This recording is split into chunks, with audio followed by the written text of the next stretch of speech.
تمام امراداری کنگے بلال فیروز یہ تفصیلات اندر ہیں جی بلال جی بالکل، پیٹرولیم مصنوعات میں اضافے کے ساتھ ہی ٹرانسپورٹروں نے بھی جو کرایوں میں اضافہ کرنا شروع کر دیا ہے، اور عوام جو ہے پہلی مہنگائی کے سبب مزید پریشان تھی،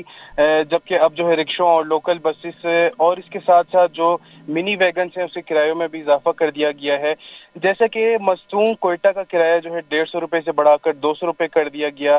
اسی کے ساتھ جو ہے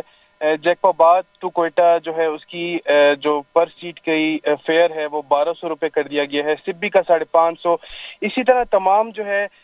کرایوں میں اضافہ کر دیا گیا ہے، جس کی وجہ سے عوام نہایت پریشان ہے۔ عوام کا یہ بھی موقف ہے کہ یہ جو تمام روٹس کی بسیں ہیں زیادہ تر جو ہے سی این جی پر چلتی ہیں، لیکن جو ضلعی انتظامیہ ہے اس کی عدم توجہ کے باعث جو ہے یہ ٹرانسپورٹروں نے کرایوں میں اضافہ کر دیا ہے، اور وہ جو ہے من مانے کرایہ وصول کر رہے ہیں۔ جی بہت بہت شکریہ بلال۔ آل بلوچستان منی بس تھی شنے جتائیں دمگانی باڑا ہاں گیشی یہ جار جتاگ پیٹرولیم مصنوعات نیادہ گیشی اشکنگا پد مافیا ہم مالو کے لوٹ پل کنگا سرگرما۔